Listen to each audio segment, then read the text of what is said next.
inovasinya, kreasinya, pola komunikasinya dan seterusnya.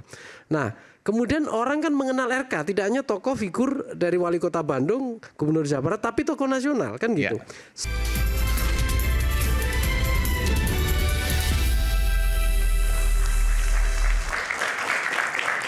Kita bicara geser ke masa depan sedikit soal Jawa Barat, panggung nasional yang sekarang beralih ke panggung terkini adalah di Jawa Barat. Bung Nyarwi, apakah kalau kita bicara ke depan, saya nggak mau bicara langsung 2029 karena 2029 itu dahului oleh 2025, 2026, 2027 dan 2028. Apakah panggung Jawa Barat ini akan bertahan sampai nanti 2029 atau ada hal lain yang bisa mengganggunya? Ya, saya kira bertahan tidaknya itu banyak kondisi ya, Bung Aiman. Yang pertama, sejauh mana gitu ya. Kalau daya tarik elektoral ini kan hanya 5 tahunan. Jawa Barat itu jumlah pemilih paling besar, baik untuk pileg maupun pilpres itu dan hanya 5 tahunan. Dan apa yang dilakukan Deddy Mulyadi saat ini berhasil? Nah, variabel yang sangat penting salah satunya bukan jumlah penduduk, tapi seberapa para tokoh yang memimpin, terutama Jawa Barat nomor 1, yaitu sekarang Kang Deddy ya, itu dianggap bukan hanya atraktif, tapi inovatif, punya terobosan, bahkan menjadi sosok figur-figur artinya dia berhasil di mata Jawa Barat dulu nih. Ya, dan bahkan Indonesia, karena yang dilihat bukan hanya Jawa Barat. Kita ingat nggak? Sekarang gini, kita ngomongin ini kan temanya antara RK dan Deddy kan. Kita membaca Kang Deddy sekarang juga lihat RK kemarin. Contoh, sebelum RK namanya menjadi tokoh figur nasional, itu kan juga sering dibahas keberhasilan RK. Betul nggak? Dari banyak data survei, dari banyak data-data yang lain, inovasinya, kreasinya, pola komunikasinya, dan seterusnya. Nah, kemudian orang kan mengenal RK tidak hanya tokoh figur dari wali kota Bandung, gubernur Jawa Barat, tapi tokoh nasional kan gitu. Sama persis. Kang Deddy pun juga kalau mau naik kelas tentu basis politik elektoralnya juga harus kuat. Ya, tadi Mas Hindarsan bilang bahwa karir Kang Deddy itu dari bawah. Ya, bahkan kalau dilacak 26 tahun. Ya, dari 99 anggota DPRD bayangkan.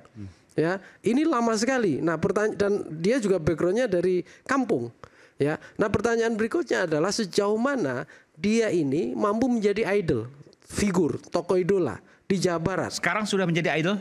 Lah, kalau dari hasil pemilu kemarin kan jelas basis dukungannya tinggi. Itu jelas, itu satu. Yang kedua, nanti kita lihat sejauh mana gebrakan-gebrakan dia itu dapat dukungan dari satu masyarakat Jawa Barat. Itu bisa menjadi simalakama. Kalau dia terlalu sering di media sosial tapi kemudian tidak bisa dirasakan langsung oleh publik, akan menjatuhkan dia. Dugaan saya cara Kang Deddy ini agak beda. Setiap tokoh figur politik biasanya caranya beda-beda. Belum lagi basis ya. Kita lihat profil background. Saya tidak kenal dua-duanya secara personal, baik RK maupun Kang Deddy ya. Saya hanya menyimak dari berbagai media. RK itu kan selain dia dari wali kota Bandung karirnya ya, kemudian di gubernur Jawa Barat. Kang Deddy ini kan dari pinggiran, Purwakarta, kampung, dia juga orang lahir di kampung gitu ya, dan gayanya kampungan, mohon maaf, kampungan dalam arti positif ya, bukan kampungan negatif. Dalam arti positif, maksudnya gimana tuh? Ya, misalnya dia mengadvokasi dengan gaya-gaya budaya, pakaian, semua bergaul. Saya pernah kok lihat misalnya banyak dibahas juga ya. Kalau kita lihat Kang Deddy itu kan di banyak segmen. Di medsos saja di banyak segmen. Bentar, saya tanya dulu. Di Purwakarta, Kang Deddy masih sangat dicintai? Masih sangat. Oh, ini bupati sendiri kamu? Nah, ya Kang Zen aja mengkonfirmasi itu. Artinya gini, kalau seorang politisi mampu membangun basisnya mulai dari bawah yang menguat, kemudian merata, melebar, apalagi dia menjadi menunjukkan bukan sekedar dia kuat, dapat simpati atau istilahnya daya tarik dari masyarakat, tapi dia punya kerja nyata, dia punya produk-produk bermanfaat. Saya kira daerah lain iri juga.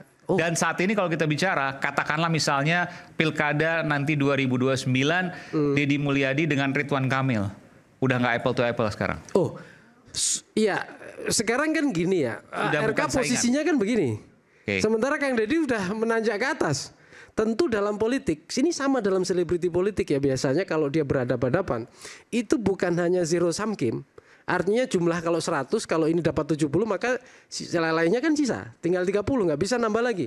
Nah, sama ketika kita sosok figur-figur ini, tokoh ini yang kemudian dihadap-hadapkan, ya ini mulai naik, maka yang lain itu space-nya juga makin mengecil. Apalagi tambah ada kasus ini. Iya, apalagi ditambah banyak kasus. Tentu dinamika ini bukan statis di sini ya. Situasi ke depan kita nggak tahu, pasti akan banyak perubahan. Tetapi lihat tren hari ini masih sangat kuat. Kayaknya nggak setuju nih Bung Farhad. Ya, bukan. Maksud saya gini nih. Ya saya setuju sih analisa. Tapi maksud saya kalau saya mengenal Pak Deddy Mulyadi itu hampir 26 tahun juga dari tahun 2000 ya.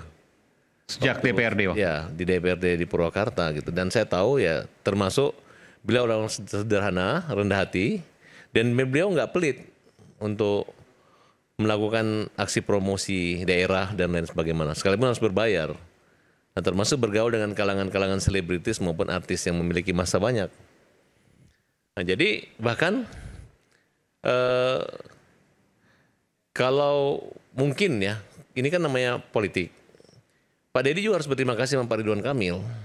Karena Kalau Pak Ridwan Kamil nggak dipindahin jadi calon bupati gubernur Jakarta, itu belum tentu Pak Deddy bisa ngalahin Pak Ridwan Kamil gitu.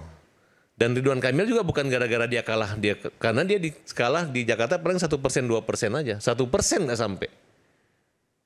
Di Dharma hampir 10%, mereka itu yang sisanya antara Pak Pramono dan Pak Ridwan. Berarti kan Pak Ridwan Kamil juga tokoh nasional yang perlu diperhitungkan banget gitu.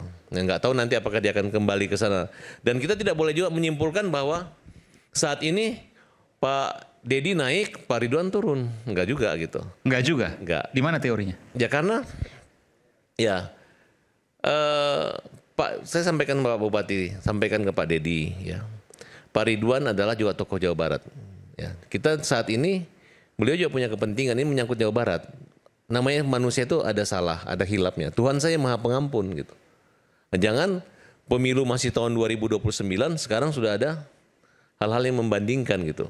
Nah, jadi mungkin ketika Pak Ridwan Kamil dalam keadaan terpuruk, ya bukan hanya Parat Abbas yang Pak Deddy juga bisa menunjukkan bahwa orang Jawa Barat tuh nggak kayak begini gitu. Dan Pak Deddy Mulyadi itu punya kemampuan retorika, bahkan permasalahan hukum pun dia kuasai. Kami pernah bersama-sama membela Vina, kasus Vina gitu. Iya. Ya ketika dia merasa pinter orangnya gitu, dia cari perkara yang hampir 4 bulan itu Pak Deddy itu nggak kampanye kemana-mana, hanya di kasus Vina loh. Tapi itu sangat membawa pengaruh dampak buat kampanye dia. Cara politik ternyata. Iya, itu nyata loh. 11 kali di Aiman siaran hampir tiap minggu untuk membahas masalah itu. Ya. Dan Deddy Mulyadi tampil terus dan bisa mengambil momen. Saya rasa itu bukan masalah kampanye atau mengambil momen ya, bahwa memang keberpihakan KDM ya untuk menuntaskan perkara itu memang totalitas. Jadi memang itu kan nggak bisa kita lihat dari satu perkara juga, dari satu case saja. Kalau kita melihat hal-hal lain memang totalitas dia kan memang sangat. Enggak Mas, tapi maaf ya, tapi hasilnya nggak ada. Perkara Vina nggak ada hasil, nggak berhasil. Yang mana? Perkara yang Pak Deddy kumpul itu nggak ada hasil. Iya, kan kita tidak. Enggak, maksud saya begitu hebatnya pencitraan itu kan. Bukan pencitraan, saya rasakan. Sehingga masyarakat Jawa Barat tidak melihat hasil, tapi melihat upaya perjuangan yang dimiliki semangat oleh Pak Deddy. Gitu. Nah ya itu maksud saya. Saya setuju gitu kan. Itu. Nah jadi maksud saya semangat pemuda-pemuda pemimpin Jawa Barat ini jangan juga dilemahkan hanya gara-gara satu kelemahan. Itu kan sekaligus menunjukkan juga bahwa Kang Deddy itu menunjukkan simbol-simbol kedekatan. Itulah yang namanya memanajerial dirinya dalam momen politik tertentu. Tapi gini, Prof. Ali, saya nambahin Bung Aiman. Sebenarnya ini kita para tokoh sekarang ya hari ini ya, itu bukan hanya kedekatan, akar kedukungan, tapi kehebatannya adalah dia mampu kalau di news kan dia menjadi newsmaker. Nah ini sosial media newsmaker. Yeah. Jadi kira-kira Kang Deddy ini memang punya daya pesona dari gebrakan-gebrakannya. Itu menarik algoritma. Dan itu secara politik dalam tanda kutip berbahaya untuk lawan-lawannya. Ya tentu saja. Dia akan menggeser. Seberapa berbahaya kita akan kembali saat lagi. Tetaplah bersama kami di Rakyat Bersuara.